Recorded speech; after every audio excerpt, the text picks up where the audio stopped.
Bonjour, bonjour, bienvenue chez moi. Ok, ben on va aller voir alors à l'intérieur, je sais pas moi. J'adore des bâtiments comme ça. Des friches, c'est plein de poésie et plein d'histoire.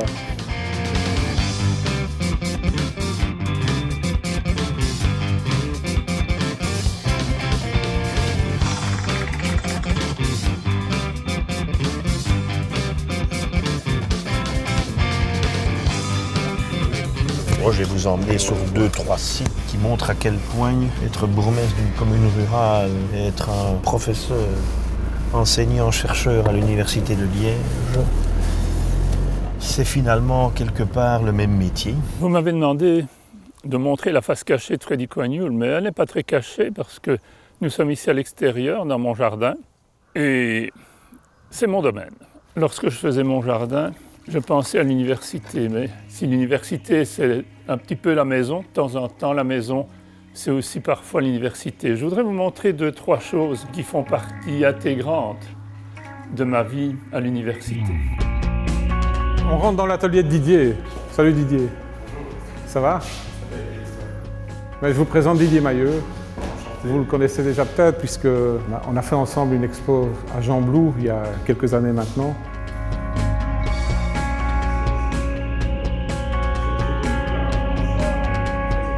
Je voulais vous montrer quelque chose dans la bibliothèque. C'est ce meuble ici.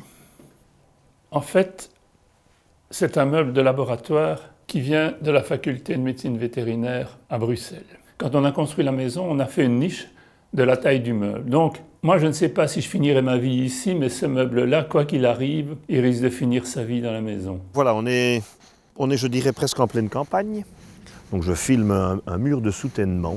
Quelle est la relation qu'il peut y avoir entre cet ouvrage et le chercheur que je suis donc à l'Université de Liège? Eh bien, ces ouvrages sont construits sur base de données scientifiques qui proviennent donc des services d'hydrogéologie, et notamment le service d'hydrogéologie de l'Université de Liège, puisqu'on doit déterminer les axes principaux de ruissellement. J'ai toujours été fasciné par tout le phénomène de transformation, de mutation. Ma passion de l'entomologie a fait que j'ai observé très rapidement des insectes, des chenilles, des chrysalides, et tous ces animaux qui se transforment, ça m'a toujours fasciné. Et quand j'ai rencontré Didier, je me suis rendu compte que les artistes aussi pouvaient être fascinés par la mutation, la transformation.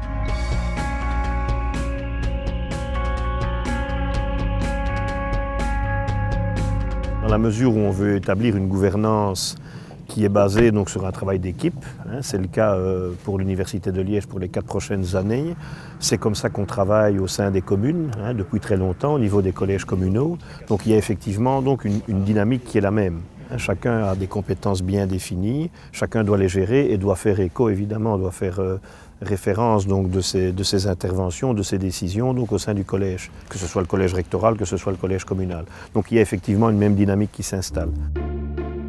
Je vais déposer cet instrument de torture que vous m'avez confié, c'est d'ailleurs plus sûr pour lui. Mes parents étaient des ouvriers, j'ai été élevé dans la campagne d'Ivoramé et il y a toujours beaucoup d'atmosphère de famille. Je trouve qu'il est important d'avoir un nid.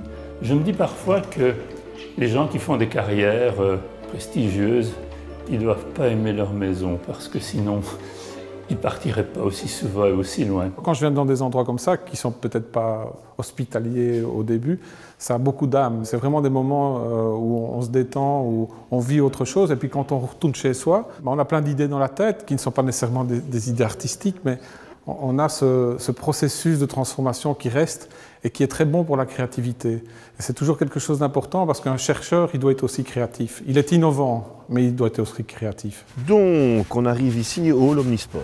Donc, c'est un endroit que j'ai beaucoup pratiqué quand j'étais un peu plus jeune. Je suis avec l'album photo de mon garçon. Donc, c'est l'album plus ou moins de sa naissance. Et donc, je voudrais bien vous montrer quelque chose d'un peu particulier. On peut reconnaître parmi les joueurs de l'équipe, donc un joueur de l'équipe nationale belge, qu'on voit ici, qui est Kevin Miralas, qui jouait donc dans mon équipe et que j'ai immortalisé évidemment avec mon gamin. Pour moi, finalement, gérer des équipes de jeunes en foot, c'est presque la même chose que gérer une équipe de chercheurs. Il faut de la rigueur, mais il faut aussi de l'enthousiasme, et il faut un esprit compétitif. Je n'essaye pas d'introduire l'artistique dans l'université, l'artistique est déjà présent. Je crois que ça c'est important. Ce qu'il faut, c'est associer les choses. Je crois que l'art est un liant, c'est des lieux de rencontre. En fait, la force de l'université, c'est de pouvoir réunir dans un même environnement des disciplines différentes. Et sa force est justement dans le fait qu'on peut dialoguer entre nous. Et parfois on l'oublie ça, on ne le fait pas. Et donc, il faut trouver des moyens de pouvoir dialoguer, ce qui n'est pas simple. Il faut justement travailler là-dessus. Et donc la beauté est quelque chose qui aide justement à la réconciliation, à l'amplification en tout cas de ces croisements de domaines. Et peut-être une formule alors, s'il y a une formule pour conclure, c'est que le professeur Brouwer justement disait vous savez, il ne faut pas trop négliger les idées que peuvent avoir les vieux parce que ce n'est pas parce qu'on est un vieux pommier qu'on donne de vieilles pommes. J'y pense souvent maintenant que moi-même j'arrive à un âge, pas canonique mais presque. Ben voilà, c'est l'heure. Bon, j'espère que ça vous a plu, mais vous allez m'autoriser maintenant à retrouver mon intimité. Au revoir. Et ça, c'est une vertèbre de baleine. Quand elles ont mal au dos, c'est quelque chose. Oh, elle pleut une niette de temps en temps, mais je n'en ai quoi à me plaindre. Ça, c'est un geste que je vois rarement chez les